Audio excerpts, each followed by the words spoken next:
Hello, and welcome to Hitchhiker's Guide to Humanity. Today, we're talking about saying goodbye to 2025 and hello to 2026.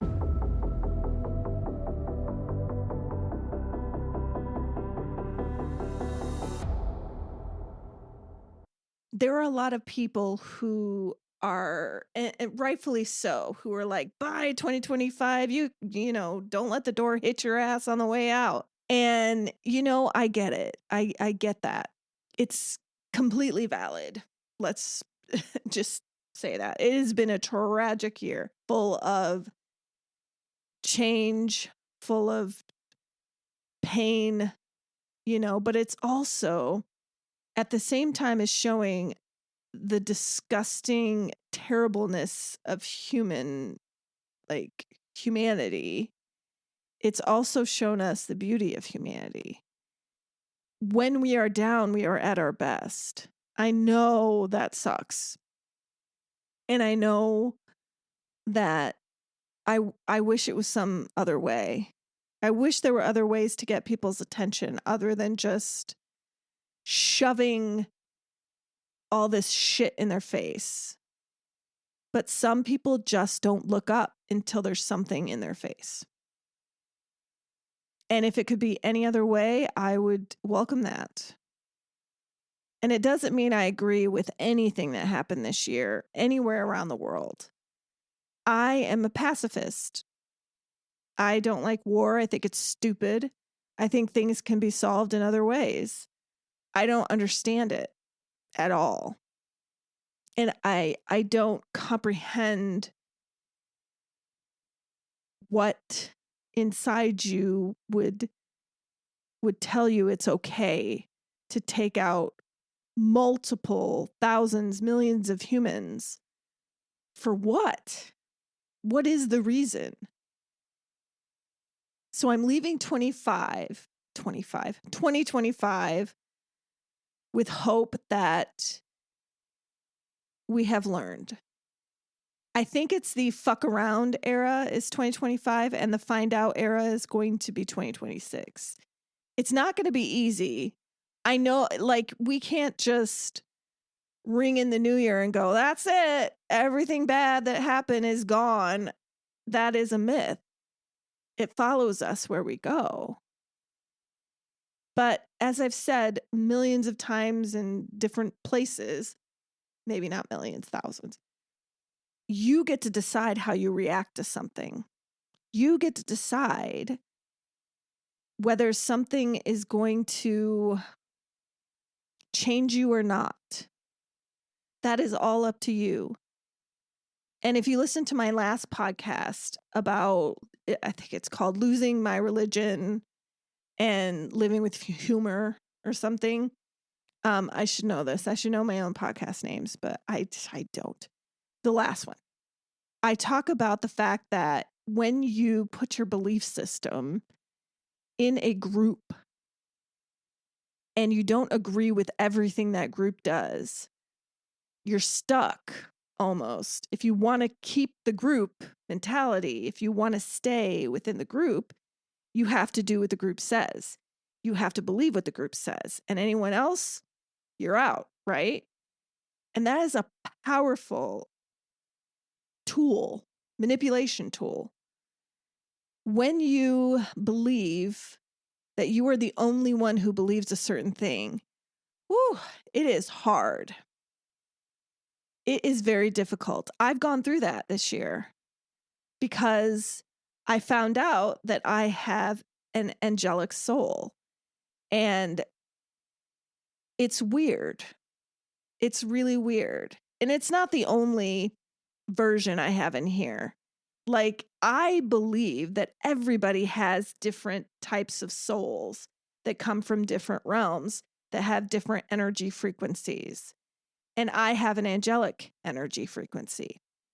And that has been a really hard thing to wrap my brain around because humans don't consider that to be a regular thing.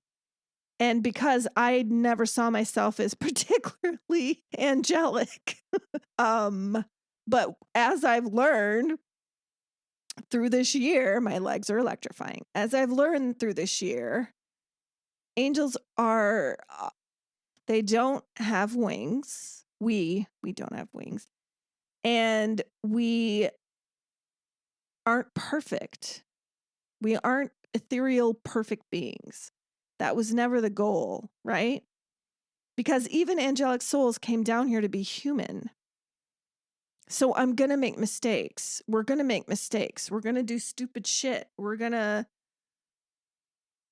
try and fail over and over and over again. And I can't tell you the distinguishing characteristic of what makes someone an angelic soul or not. That's for you to figure out, right? It's never one and done. Like, it's never, this is it. This is for everyone. It is so individualized, is what I'm learning. That humanity, what we have inside is individualized.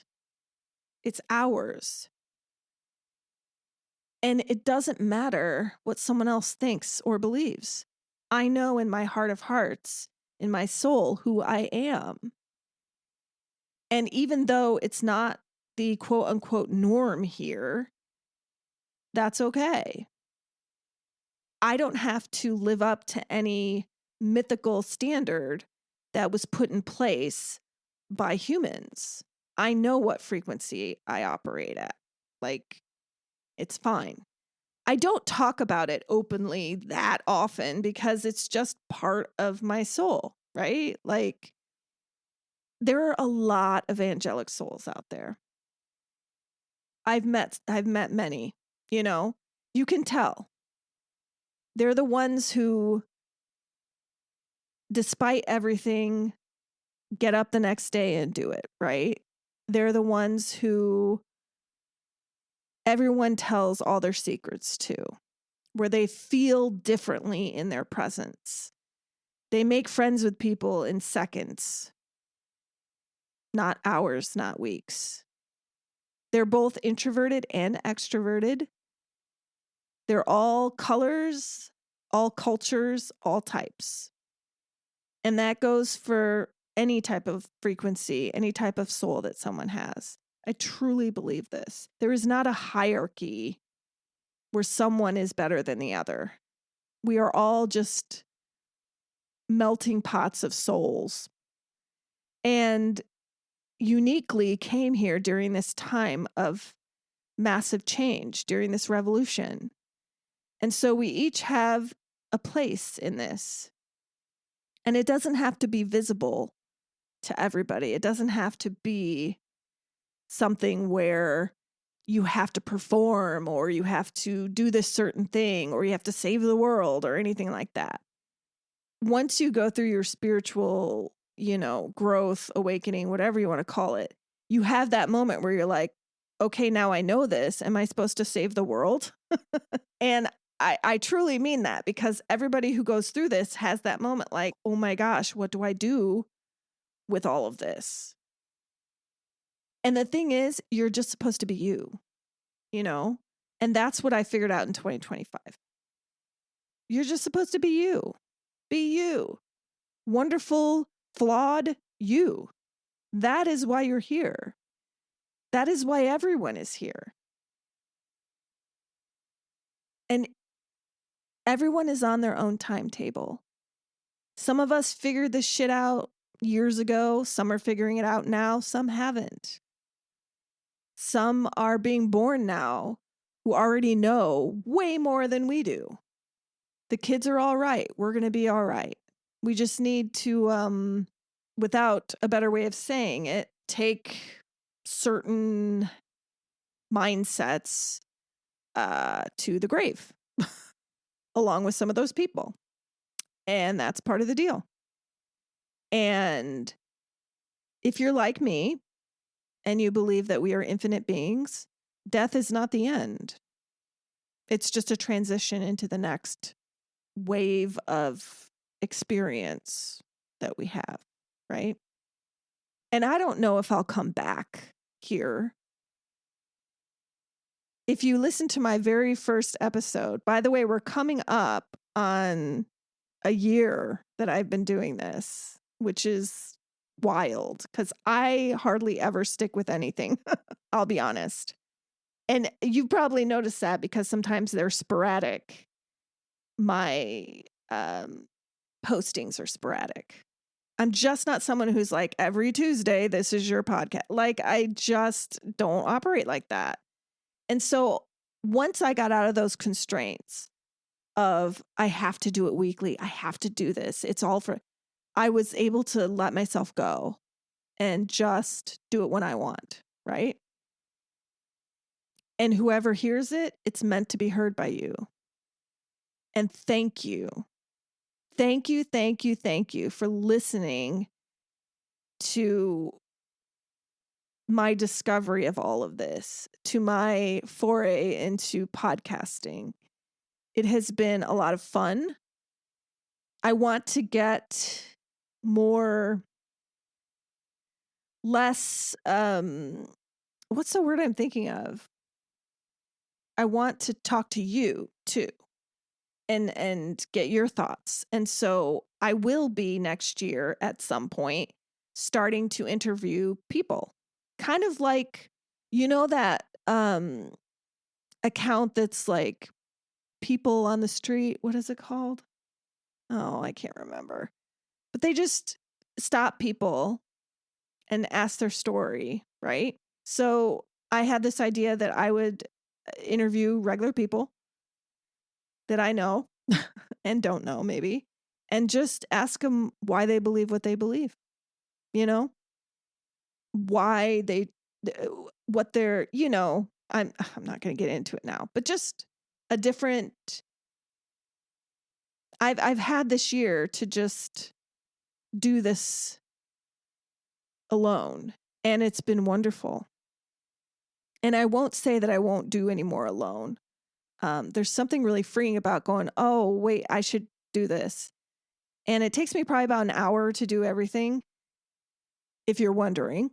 Like, I record in GarageBand, and then I put it into Adobe Audition, and then I put it into Adobe AI and add the music, and then I put it back into Adobe Audition and remove the breaths and all the crap that I don't want you to hear because you don't need to hear me going, I don't do that.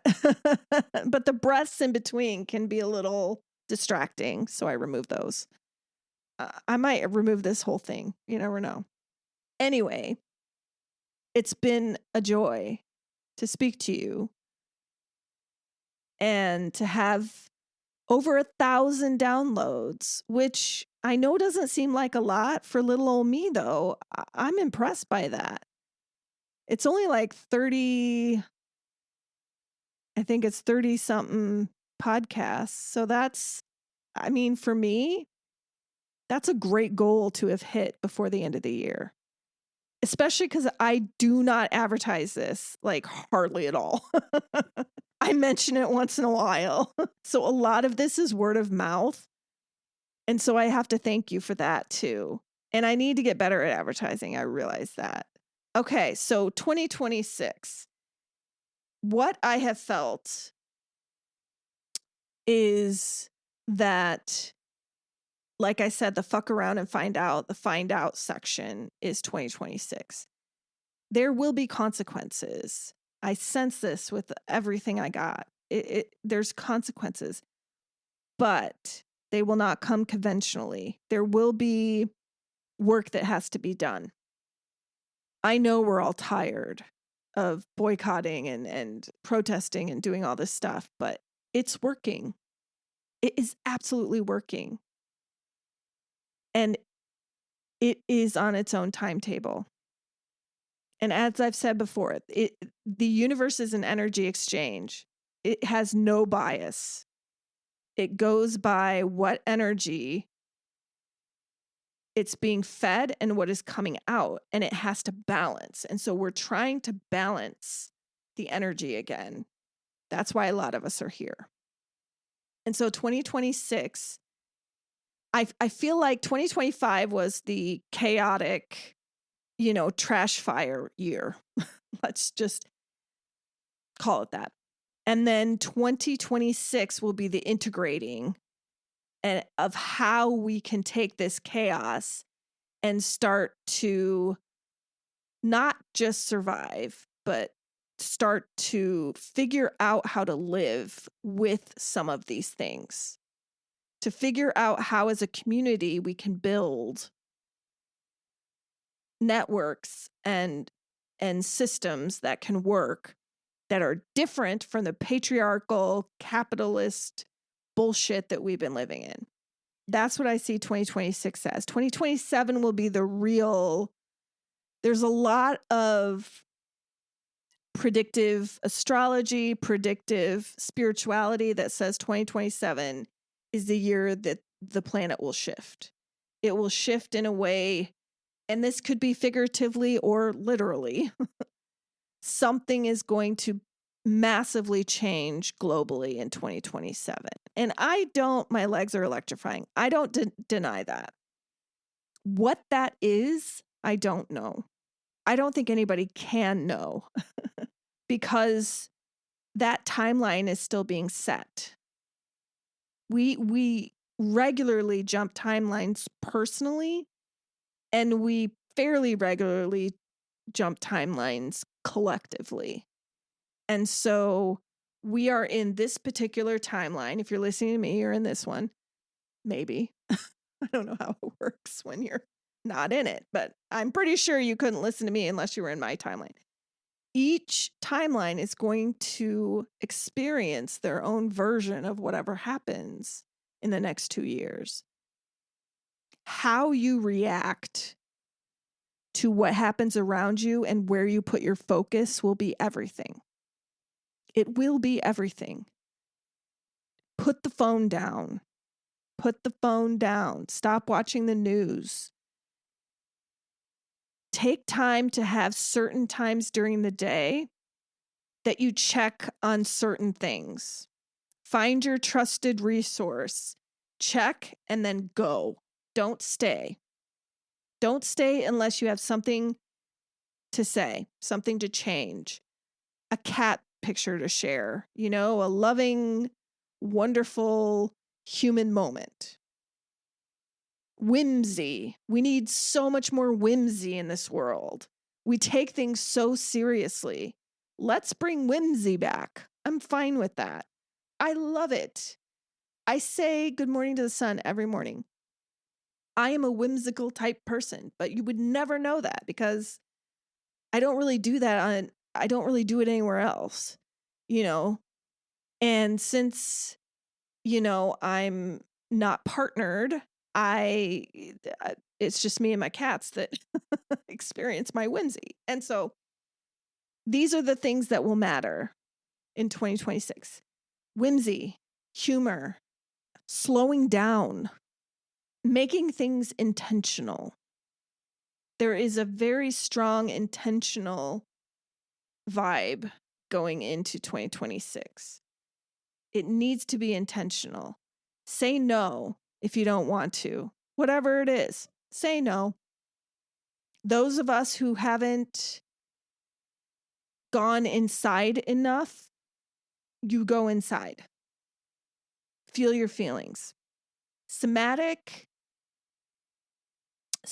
therapy and all of that is going to be very important because we're all going to be traumatized from all of the things that are happening right now and that have been happening since who knows how long, 2016, 2020, birth. And so once the consequences are doled out, once we start integrating our new communities, systems, your body is going to go into a type of, let's say, shock, but it will slow down and we'll need a lot of rest. And I did that this year. I think a lot of us did that this year, but there's going to be a group that does it next year and the year after, right? I think it's going in waves. It will slow down. There is reason to hope. I will never give up hope, ever. I may call this timeline a trash fire. I may, sarcastically say something, but when I wake up in the morning, I have hope and optimism that we're going to make it through. I could be burning down and I will still be like, there are people who aren't me that are going to make the world better. It is how it is.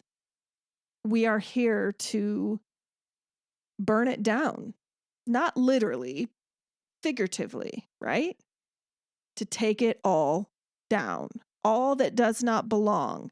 This is the tower moment for the planet Earth and her people. It's all coming down, but it needed to. So for 2026, I want you to keep the hope. I want you to monitor your reactions to things. Monitor your time spent in negative energy. This does not mean, and I want this very clear, that you are not a member of humanity, that you do not fight for what is right for humans. It doesn't mean you bury your head in the sand, but it means you do it intentionally. You do everything intentionally. And when it's too much, you stop. Our nervous systems need a break. So fight for the revolution, but go home, watch some crappy reality TV show, and go to sleep. It doesn't have to be 24/7. It's not necessary. It's time to slow down. This will be my last one for the year, obviously, because today is today's December 30th, but I'm launching it December 31st. I wish you all a wonderful new year, a safe new year, and here's to 2026. Thank you so much for being here for this. For me, in many ways, this is what kept me sane, is being able to do this. So I'm so grateful to you. Thank you. I love you. What do I normally say at the end? Oh, crap. Until next time, peace and love to you all.